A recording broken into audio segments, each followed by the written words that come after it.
நம்ம சேனலை பற்றி இன்னும் தெரியாமல் இருக்கிறவங்க கங்கை ஹெர்பல் கிச்சனை சர்ச் பண்ணிட்டு like, share, comment and subscribe பண்ணிக்கோங்க.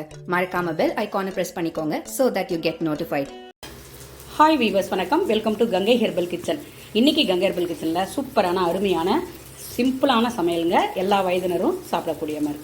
பிபி இருக்குது, சுகர் இருக்குது, வெயிட் லாஸ் பண்ணுறோம், சின்ன குழந்தைங்க, பெரியவங்க எல்லாருமே சாப்பிட்ற மாதிரி அருமையான ஒரு சமையல். வாழைப்பூ பொரியல். இந்த வாழைப்பூ நிறைய பேர் என்ன பண்ணுறாங்கன்னா வேக வச்சு தண்ணியை இருத்துடுறாங்க. அப்படி பண்ணக்கூடாது. அந்த துவர்ப்பு சத்து நம்ம உடம்புக்கு தேவை.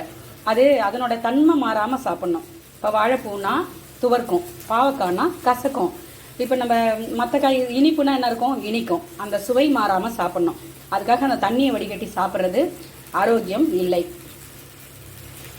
வாழைப்பூவை பொடி பொடியாக நறுக்கிக்கோங்க. தண்ணியில் போட்டு உப்பு மஞ்சள் பொடி போட்டு வச்சுருங்க.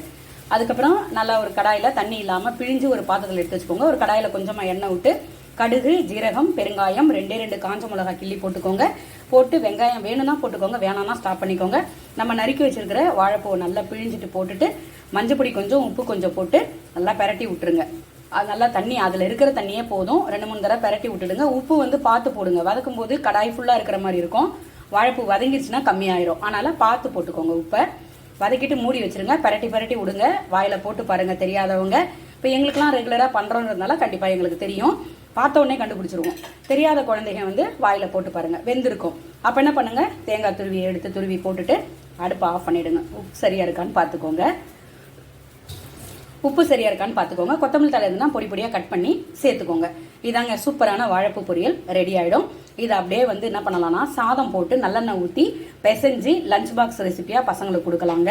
அவ்வளோ நல்லது. வாழைப்பூ வாழைப்பூ இந்த மாதிரி துவர்ப்பு, கசப்புலாம் சேர்த்துக்கோங்க, தப்பு இல்லை. எல்லா சுவையும் நிறைந்தது கீரை. அதனால் கீரையை எடுத்துக்கோங்க. வாரத்தில் 3 நாளோ 4 நாளோ. அதையும் நம்ம வீடியோவில் சொல்லியிருக்கேன். இப்போ இன்றைக்கி உங்களுக்கு வாழைப்பூ எப்படி செய்யணுன்றத ரெசிபியை ஷேர் பண்ணியிருக்கேன்.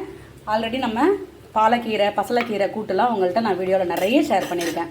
அதே கூட்டு தான் இதில் என்ன பண்ணோம், வீட்டில் இருந்து சாப்பிட போகிறோன்றதுனால கொஞ்சம் தேங்காய் துருவல் என்ன பண்ணியிருக்கேன்னா கீரை கூட்டு எப்படி பண்ணுறது நம்ம சேனலில் போய் செக் பண்ணி பாருங்கள். இன்றைக்கி என்ன பண்ணியிருக்கேன்னா கொஞ்சம் தேங்காய் துருவலை லேசாக கடாயில் கொஞ்சமாக எண்ணெய் விட்டு வறுத்து கொட்டியிருக்கேன்.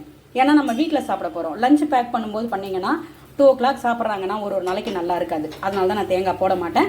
இன்றைக்கி தேங்காய் போட்டிருக்கேன். துவரம்பருப்பு போட்டு கூட்டு சூப்பராக இருக்கும். ட்ரை பண்ணி பாருங்கள். இது வழக்கம் போல் பருப்பு ரசம். நம்ம சேனலில் செக் பண்ணி பாருங்கள். நிறைய டைப் ஆஃப் ரசம் ரெசிபி கொடுத்துருப்பேன். இன்றைக்கி பருப்பு ரசம், புழுங்கல் அரிசி சாதம், சூப்பரான வாழைக்காய் வறுவல், வாழைக்கச்சல்னு சொல்லுவேன் நான், வாழைப்பிஞ்சு. நீங்கள் வாழைக்காயிலையும் பண்ணலாம். இதில் நம்ம வீடியோவில் நான் ஷேர் பண்ணியிருக்கேன். இதில் என்ன போட்டிருக்கோன்னா வேகலாம் வைக்கல, ரவுண்டாக கட் பண்ணி தண்ணியில் போட்டுக்கோங்க. என்னென்னமா சேர்த்தீங்க நீங்கள்? கொஞ்சம் மஞ்சத்தூள், தனியாத்தூள், கொஞ்சோண்டு சீரகத்தூள் சேர்த்தேன். அப்புறம் வீட்டில் இருக்கிற குழம்பு மிளகாத்தூள், இல்லைன்னா சாம்பார் பொடி. ஓகே. அப்புறம் இஞ்சி பூண்டு பேஸ்ட் போட்டேன். கொஞ்சம் இஞ்சி பூண்டு பேஸ்ட் போட்டேன். உப்பு போட்டுட்டேன். வேணும்னா சப்போஸ் இஞ்சி பூண்டு பேஸ்ட் நீங்கள் போடலை அப்படின்னா அதுக்கு பதிலாக பெருங்காயம் பவுடர் நீங்கள் அதில் லைட்டாக ஆட் பண்ணிக்கலாம். ஓகே. ஆட் பண்ணி நல்லா மேக்னேட் பண்ணிவிட்டு ஒரு 15 to 20 minutes அப்படியே ஒரு ஓரமாக வச்சுருங்க. இல்லை ஃப்ரிட்ஜில் வச்சாலும் ஓகே. அதுக்கப்புறமா எடுத்துட்டு நார்மலாக தவாவில் வச்சுட்டு நிறைய எண்ணெய்லாம் யூஸ் பண்ணாமல் தவா ஃப்ரை பண்ணி கொஞ்சமாக இதெல்லாம் கடைசியாக குட்டி குட்டி பீசஸ் இல்லையா? ஆமாம். சூப்பர். இந்த மாதிரி மேக்னேட் பண்ணுறதெல்லாம் நான் பண்ண மாட்டேங்க. உங்கள்கிட்ட ஆல்ரெடி சொல்லியிருக்கேன். நம்மளுடைய சித்த மருத்துவர் அவங்க தான் பண்ணுவாங்க. ஏன்னா எண்ணெய் இல்லாமல் சீராக வச்சுட்டு பொறுமையாக எனக்கு தவா ரோஸ்ட் பண்ணி தருவாங்க. அந்த பன்னீரும் அப்படி தான் ஃப்ரை பண்ணி தருவாங்க. நானும் எண்ணெய் நிறைய ஊற்றிடுவேன், உடம்புக்கு நல்லது இல்லை அப்படின்னு சொல்லிட்டு எண்ணெய் கம்மியாக விட்டு எனக்கு ஃப்ரை பண்ணி தருவாங்க. நான் மிளகு நிறைய சேர்க்க சொல்லுவாங்க. அதனால் இதில் ஜீரகத்தூள் ஆட் பண்ணியிருப்பாங்கன்னு நினைக்கிறேன். இதாங்க இன்னைய சமையல். ட்ரை பண்ணி பாருங்கள். இதோட கூட நீர் மோர். இதாங்க இன்னைய சமையல். ட்ரை பண்ணி பார்த்துட்டு உங்களோட பதிவை சொல்லுங்கள். டெய்லி சாப்பிட்ற உணவு தான் நம்மளுக்கு சத்து. ஒரு நாளைக்கு சாப்பிட்டா நம்மளோட சத்து வராது. டெய்லி சிம்பிளாகவும் ஆரோக்கியமாகவும் சாப்பிட்ணும்.